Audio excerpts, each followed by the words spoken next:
Hey everybody, Mexican here. It's the Little Cutie Podcast. It's not too long. Oh, today we got a special guest. It's the one and only JJ Wakrat. Is that your last?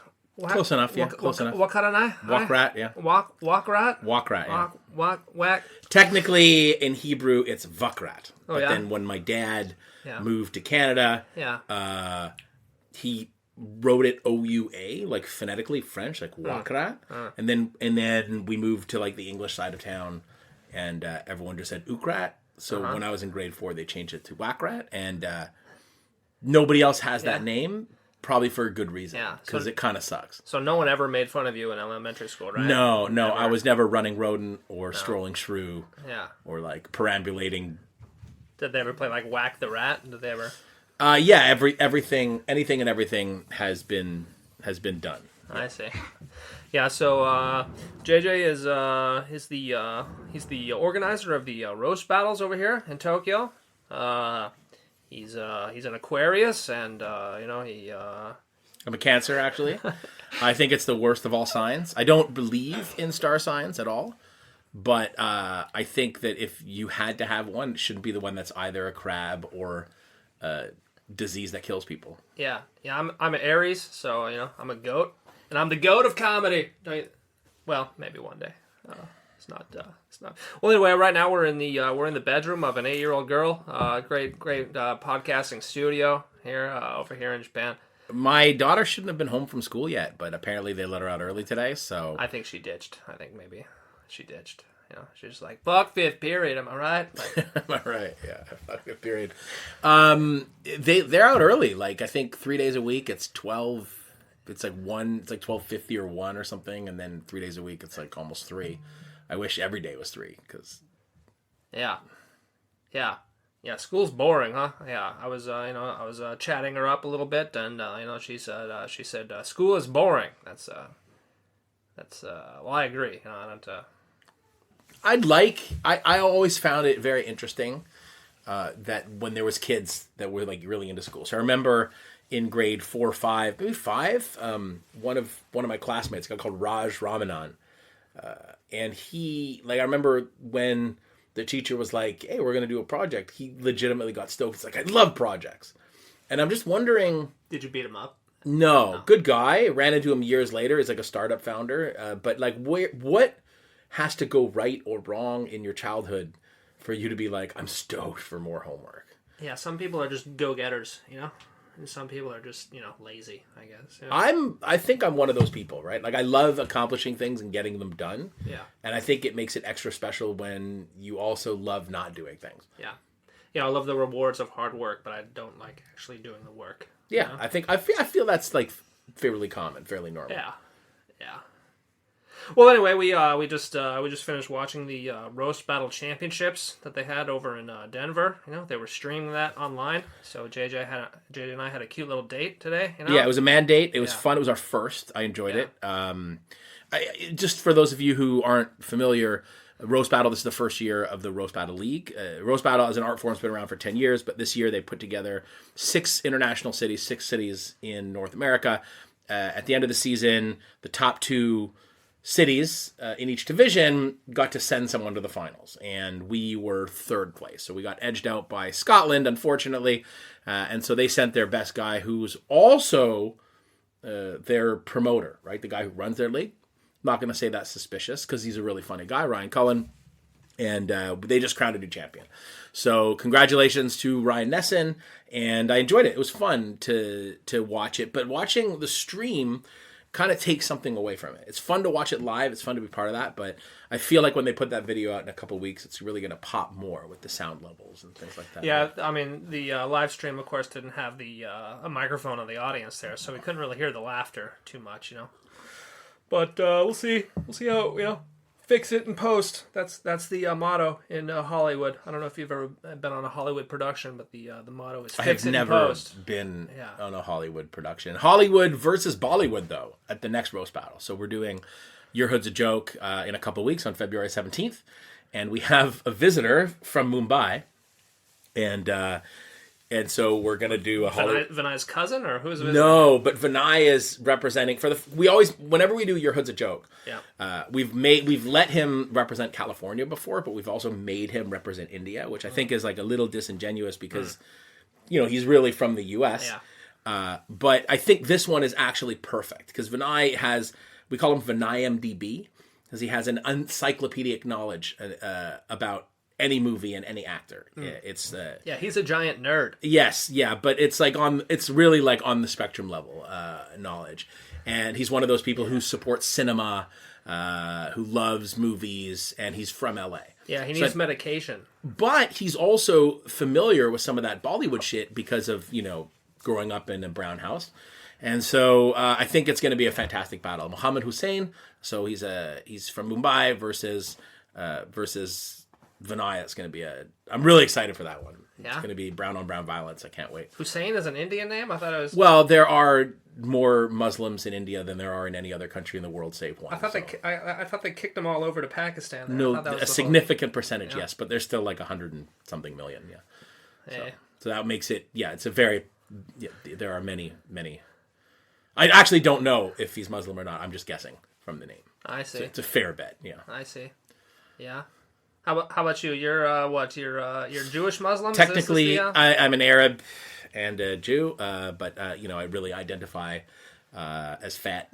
So who are you rooting for in the Hamas-Israel conflict there? What do you... I think the Little Cutie podcast is not ready for this kind of heat.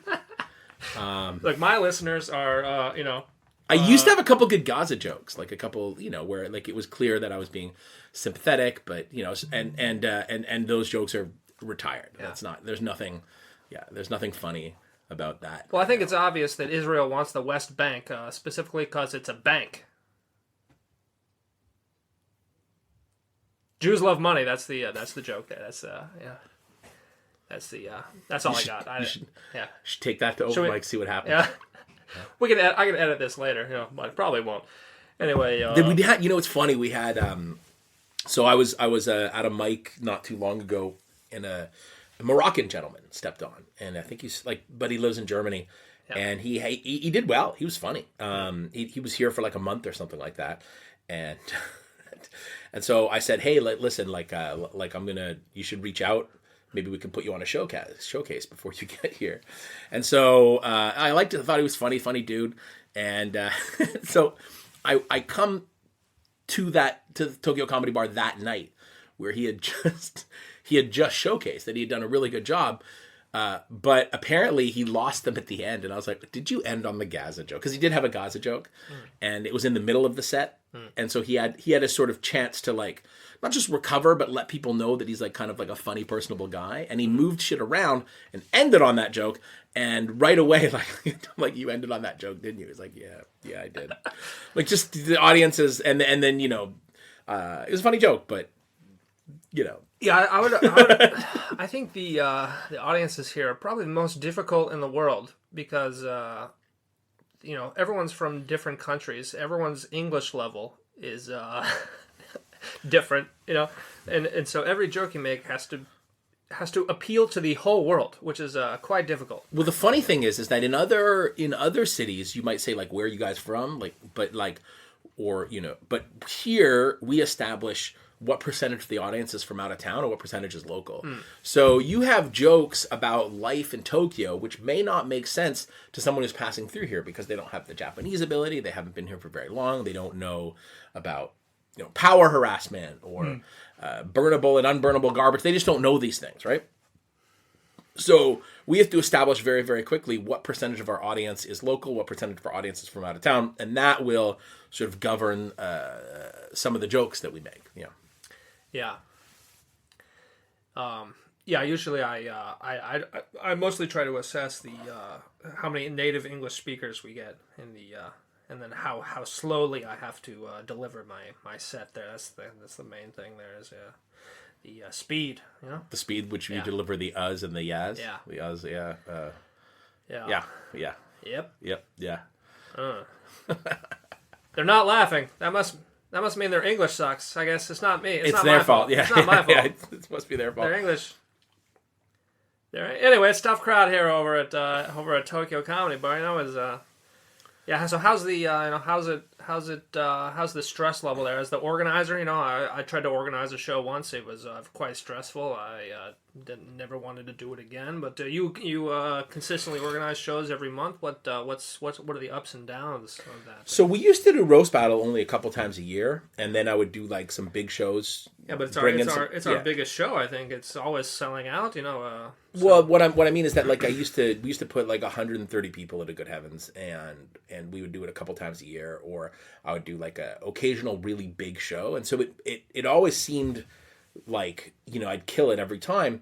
But the real difficult thing is the daily grind, right? Is like filling in this now the club, but it used to be shows every week, those Wednesday nights or those Saturday nights that BJ used to do, and that to me is a little bit harder than doing shows infrequently. Now that we're up to like once or twice a month, I get stressed out.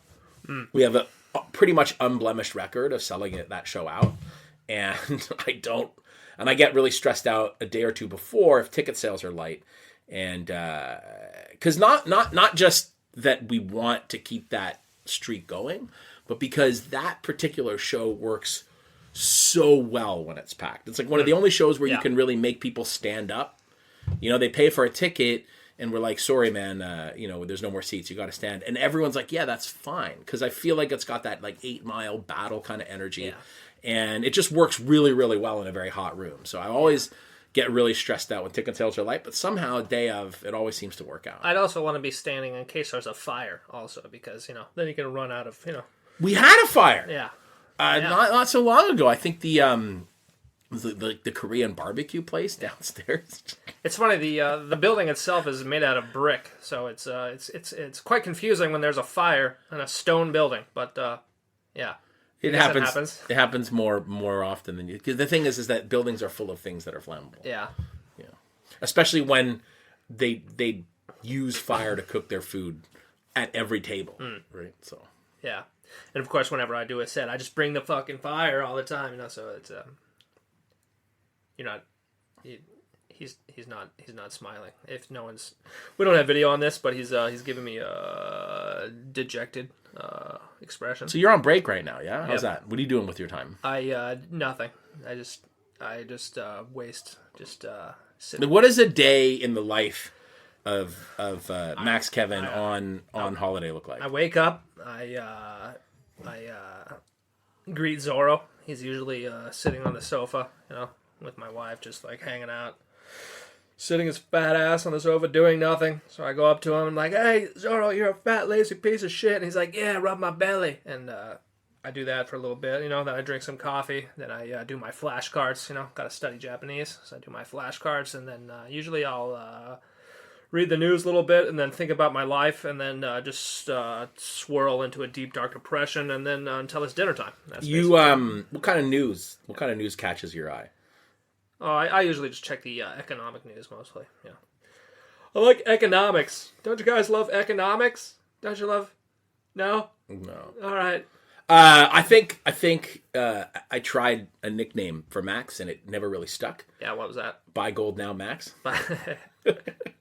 Because that was like a big percentage of your social postings, right? Was talking about how essentially that we've moved away from the gold standard and that money is all fake, but gold, buy gold now, Max. And it never really stuck. Yeah. But I'm still waiting for that. Still waiting for that catalyst there. I've been kind of waiting since 2008. Have you made back your losses? No. I lost everything. It's all gone, man. It's all.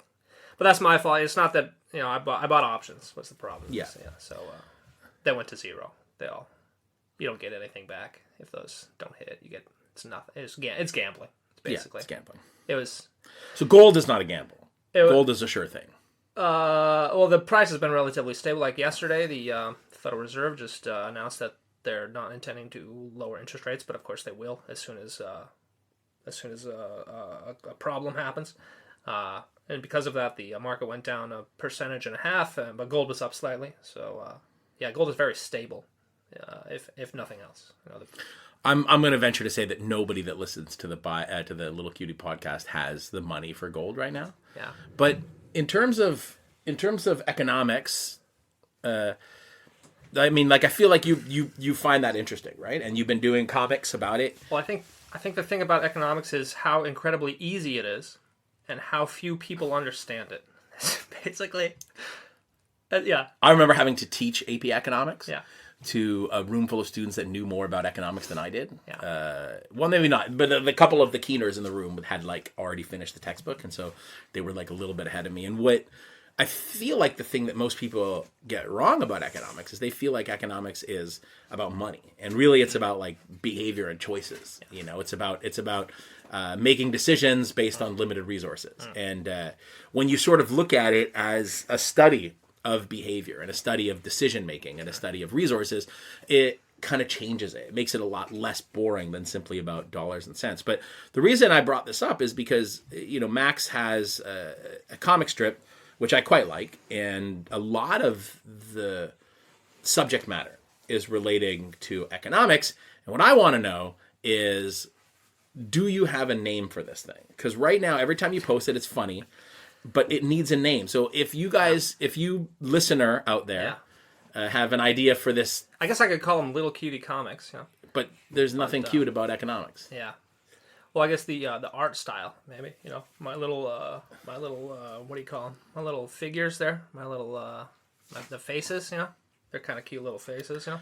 I think the reason why I'm putting it out to the audience is so that we can do better than Little Cutie Comics. But the thing is, I also like put a name for each comic, you know. So what do I gotta call them? Little Cutie Comics, and then the name of the specific comic, you know. Well, okay. So for example, when I was a kid, I liked Calvin and Hobbes. Yeah. Not today. Calvin's talking about his imaginary friend, right? I liked The Far Side, even though each one had a different, you know, story each day. The thing about having a name is that it makes it repeatable and sellable. And I feel like you put a lot of work into these comics, or I assume you do. And so, you know, you want people to be able to like share them and tell other people about them. Yeah. Well, no one. I think even the people that like me don't share anything I do, actually. So. Right, but maybe if like, so for example, Max had a comic about California that went pretty funny. Yeah. Was basically like, this is California, this is like the rich coastal area, and the rest of it is meth. Yeah. And people in California seemed to respond to it very well. They liked it. It was fairly true, but they weren't able to. But all of those millions or hundreds of thousands of people that saw that comic didn't see a name to that comic. So the next time they see that style, they might see that it's like similar, but they're not going to like associate it with something. Yeah. I got to work on the branding there, huh? I got to. Yeah, you know, the podcast, their Little Cutie podcast. You know, it's sort of like a running joke between my old friends there. You know, we're making fun of our mothers. You know, the Orange County mothers. You know, they'd be going to like. Are you from Orange County? Yeah, I'm from Orange County, California. There, you know, and so me and my buddies, you know, we'd always get together. High school, college times, you know, we get together, play video games, and get baked, you know, and we'd make fun of our mothers because they don't. Are Orange County moms like competitive with each other? I don't. Like which daycare you're getting into? Is it that kind of like who's? Maybe, I don't know. I think maybe my mom was a little different than the rest of them, you know, because she had a job there. You know, she wasn't like. I would say the majority of Orange County mothers. Sex work is work. Yeah, well. You know, my mom did date a professional surfer. Do you know not Kelly Corky Carroll? Have you heard of this guy, Corky Carroll? I mean, is Corky Sherwood? Corky Sherwood. He would explain your face. He was like the number two surfer back in the day, you know. Right. And I remember like one night my buddies were staying at my house because my mom was going on a date with Corky Carroll, and my brother's friends were like, "Oh my God, it's Corky Carroll! Oh my God, your mom's so cool," you know. And well, we hadn't gone through puberty yet, so we didn't really understand like what exactly was going. My mom banged him. I'm pretty sure, you know. Yeah. Oh, so you were raised by a single mom? Yeah. Okay. So you're raised by a single mom in California, and your mom. That's, I mean, you know, good on her, right? And she's out there taking care of her kid, banging surfers, like. Your mom is much cooler than her son. She was hot back in the day, you know. She was a hot mama, you know. And I remember, after like a week later, she was talking about Corky Carroll, right? And she was like, she was talking about how he had these calluses on his body, right, from surfing, right? And little 7-year-old me, I was like, oh, okay, and I had no idea, she definitely banged him, Yeah. But I didn't really understand that at the time, And there she was explaining to me about the calluses on this guy's body with no, nothing with, Like it was that's traumatic. That's a traumatic experience, really. Don't it was only retroactively traumatic. Like you only like realized it like years later. Yeah. Like you were like on the school bus or something, or you're Yeah. like walking to work one day, and you're like, wait a second. Yeah. When how old were you when you sort of like put 2 and 2 together? I don't know. I guess it must have been 12, 13 or something. You at 12 and 13 was your mom still hot? Did your friends give you shit for it? Like yeah, I guess so. When I was in 6th grade, my mom had a accident. She had our dog was run over by an 18-wheeler, actually, in front of my junior high school. Right, she was walking our dog, and it got run over, and the leash was like around her arm, and so it kind of like pulled her, it kind of messed up her arm after that, and she was in a lot of pain after that, and life kind of went. Wait, downhill. you lost your dog, the trauma of the dog getting killed, and it also like injured her. Yeah, that's terrible. Yeah, it injured her severely, and that injury has plagued her for the rest of her life. But the dog ran out on the street, like while the no, she was a guy a guy driving an 18-wheeler ran a red light, or it was a green light. She was in the crosswalk, and he turned right without yielding, right? Yeah, and he hit the dog there. It's terrible. We nearly had an accident with our dog. So we were like when we went back to Toronto 2 years ago. We were living in a condo building, right? We're up on the 18th floor, and my wife is with my daughter and my son. So they got the stroller, and she has the dog on one of those leashes that like extends, right? And they get in the elevator, and another resident came with their dog. My dog runs out to like greet that dog, I guess. As the elevator door closes, my wife's like, and the resident's like, the resident is like, the dog's outside. My wife realizes what's happening and goes to press the open button, which is a fake button. It's just there to make people feel like they have some kind of control, but they don't, because I guess for volume's sake, right? So the door goes shut, and it's a very thin rope, and so it doesn't cause the elevator door to open back up again. And then they're obviously freaking out. The elevator rises, the grip goes out of my wife's hands, like up against the door.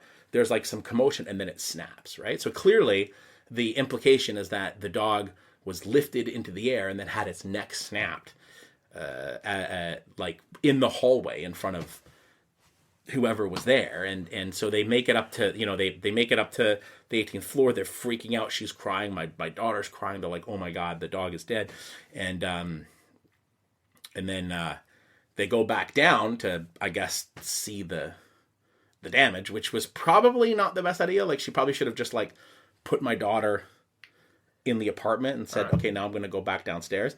Well, this is why she doesn't like school. I think we just uncovered it, I think. And then the dog was just sitting there like happily hanging out with the quick-witted just chilling resident who like reached out and like unhooked the dog before it got trapped in the elevator. And like I don't know who that person was, but I thanked them in our like resident face group. I was like, whoever you are, thank you so much. And so yeah, that was like crazy, because they were still shook up for hours. And I'm just kind of pissed that they like disabled the like open door button. I feel like it's a safety issue. Yeah. We've just gone to a dark place. Yeah, I think this is a comedy podcast, JJ. So let's keep it lighthearted here. Yeah. Okay. Do you have any? But the dog survived. Yeah. That's light. All right. Do you have any happy memories? My dog not getting run over by an 18-wheeler and injuring my mom. What's your happiest memory of your entire life? Uh, Mine was meeting you. should I say my daughter's birth, my Okay, wedding? They're in the house. They're in the house. No, let's besides your family, you know, maybe Yeah. I think when I was in grade 6 one day, at the end of a school day, we got a letter that said like there's like a pipe burst and it needs to be fixed tomorrow, so we got the day off. Like it wasn't a snow day, which happens fairly frequently where I'm from. It was just an unexpected day off, and then we went to the video store. Yeah. Right back then, we used to have like small video stores, like not even Blockbuster size, and we rented Super Mario Brothers 2. Oh yeah. Yeah, and like put that in like my bedroom, and we had like a sleepover, and we played it all freaking night, and like that was like, I mean, those kind of wins, like you don't get as an adult, you don't really get that kind of joy. Yeah. Yeah. Childhood joy. Yeah, like unexpected sleepover. Yeah. Like a new drop of a video game. I mean, come on. Oh man, those were. I wish video games still gave me that joy. You know, it's kind of like drugs. I guess they stop working. You know. I also got a seat on the Yamanote once at rush hour. That was cool. You got a seat. Yeah, I got to sit down. Oh, I see. Did the Japanese people give you the seat, or did you fart and they cleared, or like? I mean, I was standing. Someone got up. I sat down. It was fantastic. Yeah, I see. Yeah, that's the Yamanote line. That's the crowded one. I don't know if you guys have seen the videos. There are several crowded. Yeah, it's not even the most crowded train line, but it's the most famous train line in Tokyo, right? Yeah, it's the one everyone jumps in front of when they want to kill themselves. I believe that's the Chuo. It's the Chuo. That's the Chuo. I heard the Yamanote was the top choice for really. Yeah, maybe we can. Yeah, maybe we should do a man on the street video about that. Like, which is the best? We're going to interview Japanese people and be like, which is the best train line to jump in front of when you want to kill yourself? And... You know, it's funny. We don't have much in the ways of like restrictions in terms of like what you can say on stage at the Tokyo Comedy Bar. And in fact, like I feel like people deserve the opportunity to like find themselves and to find their style and to fail. And so we don't really have very many like explicit. Well, we do have one restriction. We're kind of famous, sort of famous. But train suicides is like, you know, that was one of the early ones. Like let's try and avoid those jokes, because there's actually like a lot of people that get triggered. Like they've either been there, like when someone done it, or they've had a family member do it. So we try to avoid those. Everybody in Japan has the family member that's jumped in front of the train there, you know. So you gotta well, I think that's a bit of an exaggeration, but it's a big one. Well, they know, you know, it's 6 degrees of separation. You know, they know somebody who knows. When I lived in Taiwan, the big thing was jumping off of buildings, which would be like a breakup thing. Like, you break up with me, I'm gonna threaten to jump off a building. And like the Taipei like municipal fire department was like really good at it, and they were like they could like get to a building and deploy the big bouncy thing, like fast. Like they were like 30 minutes or it's free. Yeah. They're really they're as good at deploying that trampoline as like we are at snow removal in my hometown. I see. Yeah. I see. Oh yeah, JJ is Canadian. If you guys haven't been able to tell by his pronunciation of sorry. Yeah, I'm sorry about that. You're sorry. It's funny though, because I'm from the English side of a French speaking city. Yeah. Right. You know, Quebec is giant. It's several times the size of Texas. It is huge, and you can go your entire life without meeting an English person. But I'm from the English speaking side of it. But most of the people who have that like Canadian background, they've already like left, and they left the English speakers who were like Indian, Italian, Jewish, Lebanese, and so we grew up with a bit of a different accent, more of like a I kind of like Italianishy, like Mediterranean-y sort of like wears too much cologne kind of accent. And I saw was it like Strange Brew growing up, and I thought that was like a joke. Like I didn't know that people actually had that kind of accent in other parts of Canada. And like I thought it was just this caricature. And I still remember sitting in like a sauna in the YMCA when I was like maybe 20 years old, and someone was like, "How about them Leafs, eh?" And I like couldn't answer his question because I was in shock. I'm like, "Oh my, it's real? There's actually people who talk like that?" Like I thought it was a work my whole life, you know. And now that hoser accent would be considered quaint because there's this whole new accent that's emerged in Toronto, the Toronto accent. Have you heard about this? No, I haven't. About this? What does it sound like? It is weird. It's like it's like a Jamaican-y, it's like a British Jamaican, but like also it's got some Somali words. So basically too many immigrants. And it can get really high, like farm, like lots of farm mans, like girls are youth, and they talk like I can't do it without sounding racist. Yeah. And I have like friends, people of colors from like the United States, and they're like, what is happening up there? Like they see videos, they see people talking in Toronto, and they're like, how? Yeah. It's great. It's great. I like my algorithm is really pushing a lot of these videos to me right now, and I share them with my friends, and they're like, stop. I can't see any more of this. It's great. Toronto Mans. Just Google that. Toronto Mans. MANS. Or Toronto accent. You will not be I mean, you'll be disappointed, but it is everything. It is absolutely everything that I'm suggesting. It's really crazy. What if I search for it on Pornhub? Like if I search Toronto Mans, like what kind of videos will I get there? Will I get the... We are recording this from my daughter's room. Yeah, 8-year-old daughter's room. Yeah, so I don't know if these walls can talk. Yeah, stop. I don't know. I don't know much about the hub these days. Yeah. Oh yeah, yeah. Well, that's why you need to move to a bigger apartment, so you can have your own private room there. I'm looking. Yeah, I'm excited. I think my kids deserve their own room. Yeah. Yeah. Or definitely one with soundproof walls, at least. Yeah, I've got this room that like slides like between my room and my kids' room. It's just a divider. Yeah. Well, that's good when you can hear them screaming as they sleep. It's good, You laugh, but like they do. Like my son, my daughter used to just randomly scream at night, but now my son sometimes in the middle of the night he just starts getting angry. Well, my pug Zorro, he has lots of bad dreams too. Yeah. I definitely used to have the whole like my dog is my kid kind of thing going on. That was a thing when I didn't have actual kids. Sometimes I have bad dreams, but in the middle of the bad dream, I'll just realize, well, this isn't as bad as my real life. Does he fart a lot? Sometimes when he eats things that are not part of his. You kind of like proud a little bit, like that's my boy. Yeah, you're farting like Well, I like it when he farts on my wife. Yeah, when he farts on me, I don't like that. But it's much better when he farts on her. I like that. That's good. Yeah, he's a little fat boy. Is he like he's fat for a pug? No, he was a 3.5 fat boy. I don't So, listeners of the podcast will know the story. Is we took him to the vet there, and they have like a scale: 1, 2, 3, 4, 5, 6. So 3 is normal, 6 is too fat, and 1 is too skinny. And he was 3.5. He's fine on the fat boy scale. So he's a 3.5 fat boy. But since then he's lost. Like we reduced his food a little bit, so he's lost half a kilo.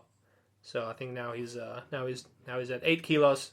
So you're just fat shaming him for no good reason. Yeah, well, I mean, he's got the fat boy mentality. I think they all do. Yeah, all dogs. Yeah, they will give them as much food as you'll eat as much food as you'll give them, right? Yeah, yeah. He loves sumo. That's his favorite sport is sumo and competitive eating, and he wants to be Kobayashi. Is basically, he's the. So you used to be a weatherman. Is that I sure was. Yeah, for a long time, for like 8 years. Yeah, 8 years. You did the weather. Yeah. So what can you tell me about meteorology? Nothing. Okay, so all right, so in China, you want to be a presenter, you study presenting. Was this in China or? It was. I was working. A friend of mine got the job first. They needed 2 weather presenters for a new channel, International Channel Shanghai (ICS). But the way it works over there is that you're a presenter, and that's your job, or you're a meteorologist in your job. It's not like in the U.S. where you're like a meteorologist first, and then you go out and become a weather presenter. I'm not sure Johnny Mountain was a meteorologist. The Weather Bureau had its own TV studio, and there would be like different weather presenters that would be on different networks, but we would all work from the same studio. Yeah. Right? And so it was like me, my friend, and we did the English, together essentially, and then a Chinese guy, and then like 5 really, pretty girls, right? So basically that covered the city channels. And just, I had to basically get it done in a minute. And obviously they're not Well, you're used to that, right? Getting it done in a minute? Yeah, it was fun. It was cool. We worked, it's funny, our TV studio was in the old Shijiahui Weather Observatory. So this was the first place where the Jesuits were doing weather observations like 140 years ago. And so it was really cool because that was like where all the official, all the official like measurements were taken for the city, because they'd always been taken in that place. And so I would just go, like, I'd be fed the information, like the maps were already there, and they would tell me like what the weather warnings were. They would tell me like where the typhoon was coming. And so I never had to actually learn anything about meteorology. Like, I was just good at taking the information that they gave me and delivering it.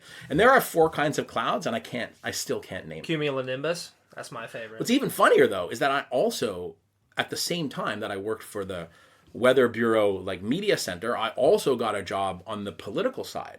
So I was also working for the Shanghai Weather Bureau. So you were reading propaganda, or what? I definitely was reading propaganda, but on air.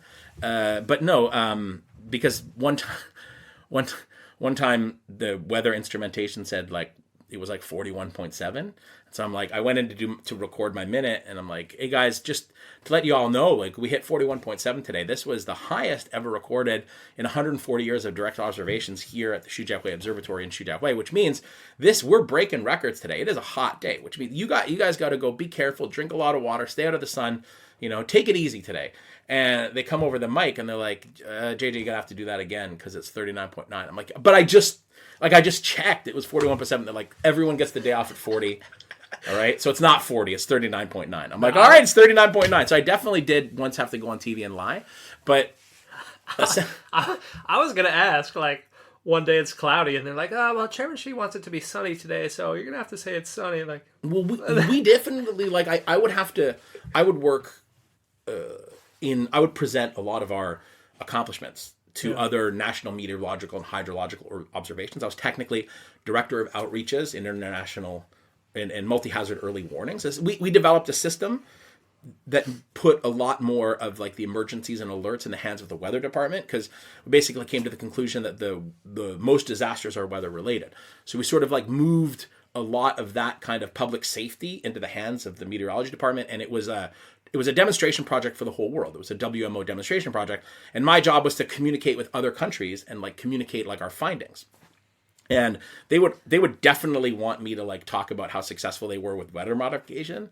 They'd be like, yeah, and like talk about how we like made it rain when it wasn't supposed to. And I'm like, that's just creepy, guys. Like, Yeah, they put like the silver oxide in the air, right? Yeah, and it was really funny. But we did a lot of good stuff over there. Like health forecasting was very cool. Yeah.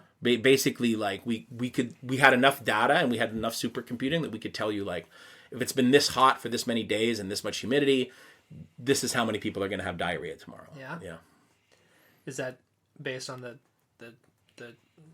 just a lot of street food? I see. Oh yeah, the street food there. Yeah. But we basically had the weather information. We had the data from the hospitals. Do you miss anything about living in China? Hell yeah. I mean, I lived there, and it wasn't just a place; it was a time. Yeah. And the whole world was pivoting, changing, things were being constructed. It was such a dynamic place. And I miss the expats. Honestly, like, you're fine.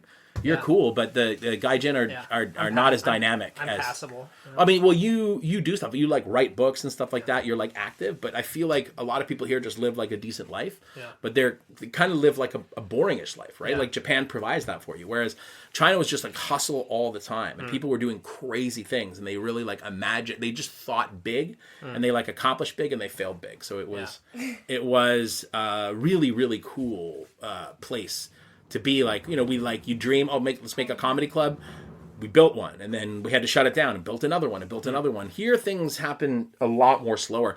I moved here at the very end of 2017, the beginning of 2018, and I was in shock that they still sold CDs and DVDs, right? Yeah. Things just happen. People always talk about Japan living in the future, but to me, it seems like they also living in the past. Yeah, it's future days of future past, like the X-Men, They got the fax machines and, no rights for women or gay people, but, they got robots. So, it's funny, they also really interesting. They take really big, it's weird because they're very adventurous when it comes to food. They will take things that shouldn't be together and mash them up, and then sell them. I disagree. One time I made a sweet potato curry, and every one of my roommates were like, "What? You put sweet potatoes instead of regular potatoes. That's great, and no Japanese person has ever tried this. I'm like, how can you not? I mean, I've seen a sweet potato creme brulee. I tagged it. I saw it on Facebook. Sorry, I saw it on Instagram the other day. So I messaged Shoen, who's one of our comedians, and I'm like, Shoen, have you tried this? Because Shoen knows anything Instagrammable, like he knows it. Yeah.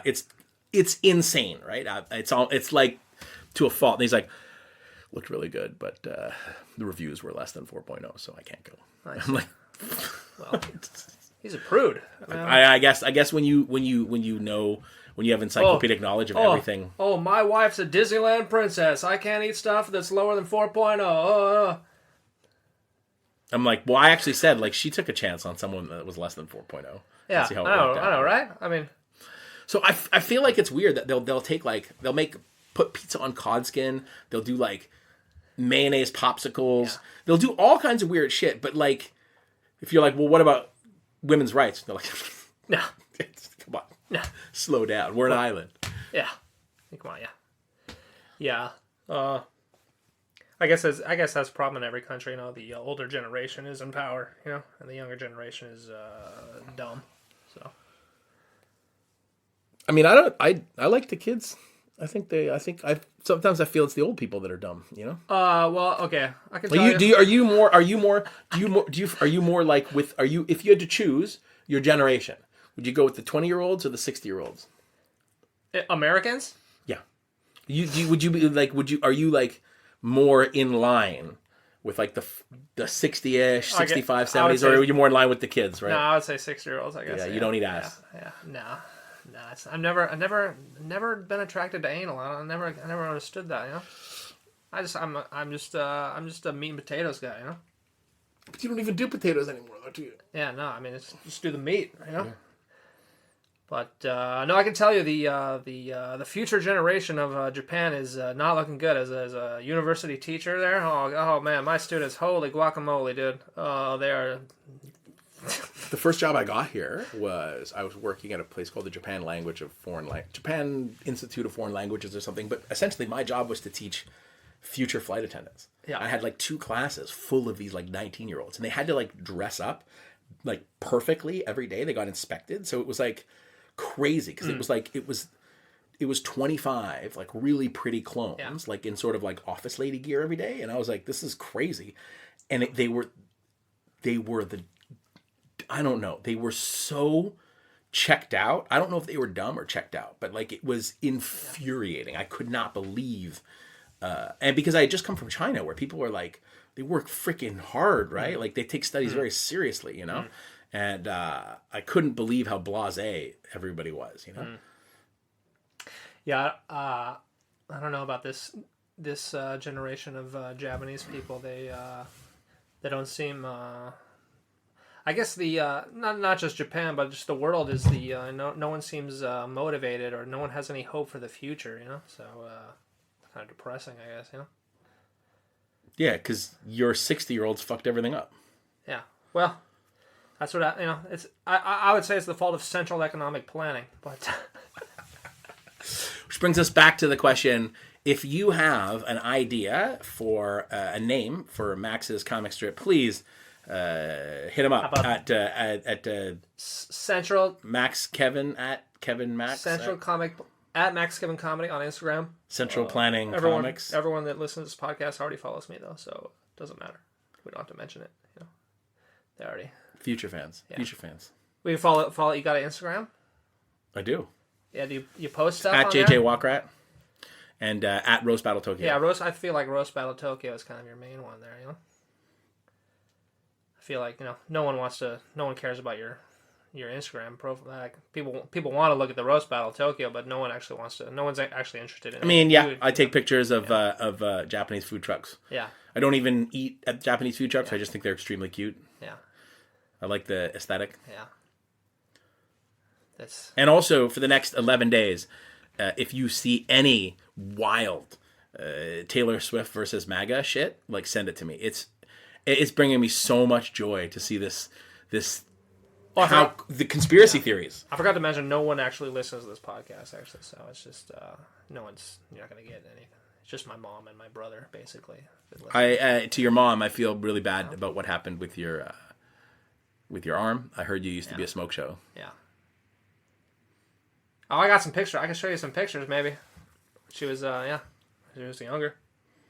She was quite the... I used to be pretty good looking, too, you know? My hair used to be beautiful. Now, God took it away from me. I've seen some pictures of even me, Yeah. like when I was like young, and it's crazy. It's crazy how much, That's difficult for me to imagine, but I'll try, you know? Try to imagine attractive JJ. Right? It's so weird, you know? I mean, the imagination has limits, you know? I can only go so far, JJ. I can't, you know, that might be beyond my capabilities, you know, to imagine. We're doing the roast battle right now, you know. Yeah, speaking of, next roast battle, February 17th, and then March 9th. So February 17th is Your Hood's a Joke, city versus city, country versus country. Max equipped himself very well in a battle between Germany. Deutschland. Yeah, and that's a good battle. The UK. And Jay Yamaki, UK. So we're doing that again in February, and then we're back to like regular roast battle when season 2 starts in March. Should be a lot of fun. Can't wait. Hopefully we'll get a bunch of new people on there. And yeah, are there any new comedians recently? I haven't really been hanging out at the club too much, you know, so I don't... The open mics, anyway. Have you been going to the open mics? Yes. Yeah. Any new up-and-comers? Any promising? No, sorry. I mean, I don't know who's new and who isn't. You know, I don't know. But yeah. The pool like thing is right, like, is that you see someone at a mic and they're like not very good, or they have some potential, and then you don't go for a little while, you don't really notice them developing, and then one day you turn around and you see them on a showcase and you're like, oh my god, like that guy's like funny now, you know. It's really awesome to see people like come up and progress and sort of like work through the rust, you know. Or sometimes like one day I'll see Max on stage and be like, oh, that was awesome. Yeah, well, that's every time, dude. I kill it every time, bro. Woo! Except for the times I bomb, but I don't count those. I delete those recordings, so I don't ever have to. But I remember them. Yeah, well, delete them from your memory if you would. The only time I bomb is because the audience sucks, basically. So it's not my fault, you know. How do you feel about your own development as a comedian? Do you feel you're getting better? I do. I feel like I'm getting a lot better, but I also feel like I'm getting less disciplined. I've been going in there and just doing, like, I haven't been sequencing stories in a way that I'm building towards an hour or building towards a half an hour. Mm-hmm. And I haven't been doing things in a disciplined way where I'm like being very careful about my word choices. But I feel like I'm a lot better in the loose. Like I was never really good at crowd work, but I feel like I'm getting a lot better at that. Yeah. And I'm getting better at storytelling.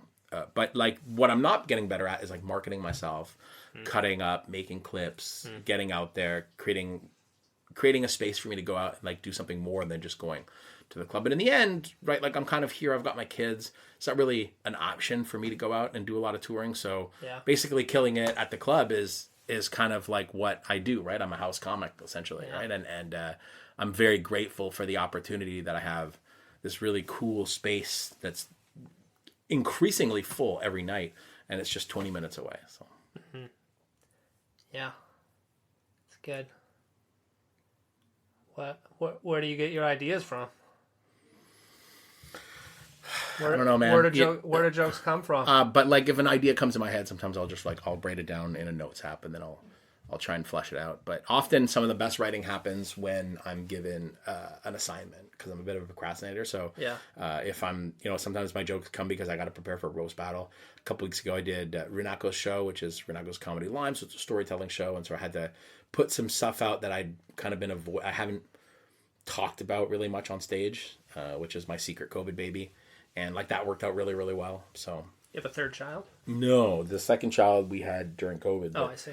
Nobody saw, we weren't going out. Nobody saw that my wife was pregnant, so I didn't tell anyone. I see. Called it my mom. Yeah. Well, standing next to you, it's hard to tell if anyone's pregnant, I think. Yeah. I didn't realize the lady doing the roast battle was pregnant, I did. And she was like, but I knew, like, I thought that she might have been a little thick, but then, like, I saw the way she was rubbing her belly, and that was definitely maybe she was a little fat. Those Americans, they're a little chub over there, It's funny. So one of the stories from this last week where we had two people from overseas, both from the UK, Scotland, and London. One of them is India by way of London. They went out to Denver to compete in the World Championships, and they were both like, Jesus Christ, these portions are insane. Just like pictures of like food portions and like large cup sizes, and they're like, how is this even possible? I still remember going to Vegas once and seeing a meal that was so big and a sign being like, you have to pay extra if you split this with someone. I was in Las Vegas. I woke up and I wanted a coffee, and I went to a 7-Eleven. I'm like, hey, do you guys have a small coffee? And they're like, that is the small coffee. And it was massive. It was the size of like a mega here at Lawson. Yeah. America's like waste, you know? They like wasting things, you know? I mean, Japan loves wasting things too. Right? Yeah. They still Japan loves wasting packaging. But not food, you know? Americans love wasting food. Yeah, packaging is nuts here. Yeah. Gotta recycle, though. Don't forget to recycle. They just burn it. Yeah. Is that what it is? Yeah, they just burn it. They just pretend. They just burn it. Yeah. You know, saran wrap is not plastic. Did you know that? I did not know that. Yeah, that's the burnable garbage. You can't put the saran wrap in the... Have you been putting your saran wrap in the plastic? You're gonna lose your visa if you do that. If you keep doing that. I feel like they're gonna... The recycling is just, they're just doing it to make us feel, it's a psyop. They're making us feel like they're doing something with it. But like you go to McDonald's, you see like they've got the different, it's just the same bag. Oh. Right? You separate stuff, this one, and it goes in the same bag. All right, so what are your dreams for the future? What are you got any goals for the next 10 years? What are you gonna... I'd like to hang out I'd like to have an ab. Yeah? Just one? I mean, one would be a good start. That would be great, yeah. I mean, I'm down, but like the thing is, I've lost a ton of weight. But the thing is, I was so big that like losing a ton of weight, like I'll like look at myself in the mirror and be like, man, I'm looking good now. And then I'll look at myself again. I'll be like, wow, I'm a fat piece of shit, right? I lost so much weight, but I was so big that if I started here, right, like I would still have to, like this would still be like a place to start from, you know? Yeah. So I'd like to continue that journey, and I'd like to have disposable income. That would be fun. Yeah. Yeah. Also, you know, I'd like to win the Roast Battle League this year, and I'd like to, start promoting shows in other parts of the country as well. Yeah. You gonna hang out in Japan for the next 10 years? I don't know about 10 years, but for the immediate future, yeah. Yeah. How about you? You're a lifer? You here forever? Well, I tried to move back to America, but I failed. So I don't have any skills, so I can't get a job anywhere. It's basically right. Yeah. All I can do is teach English, so don't have any hope for the future. Basically, yeah. All right. Well, anyway, that was that's our part. Anything else you want to tell the listener? Any life lessons you want to tell the listeners before we finish up here? Got any final advice? I mean, have we been dispensing advice? I would say if you have a good title for Max's comics, please send through. Yeah. Well, he needs it. I mean, enough about me. I mean, you know, what about, you know, I got nothing. I'm trying to think of a joke. At JJ Wakrat on Instagram, at Tokyo Roast Battle. If you are in the greater Kanto area, definitely come see our shows. And we are on 7 nights. Well, we do comedy 7 nights a week. So right in Shibuya, right near the dog. Yeah, if any by chance, probably not. But any comics listening to this and want to come do a roast battle, get in contact with JJ. All right, anything else? Should I? Is your daughter wants the room back? Yeah, she wants her. Yeah, oh, she's standing. Maybe how you doing? She's standing in the doorway. You want to say hi to my podcast listeners? Listener. That's a no. That's a no. She speaks 3 languages. Yes. English, Japanese. How about French? Yeah, but French? She's annoying in every language. That's how you. That's how you know a parent loves you. I think is It can't be 7 days a week because a week is 7 days. So if it's 7 days a week, then it's every day. That's right. That's right. That's great. If it's 7 days a week, it's every day. I think we're gonna end it there. That's great advice. All right, everybody. Thanks for listening. Maybe we'll see you tomorrow.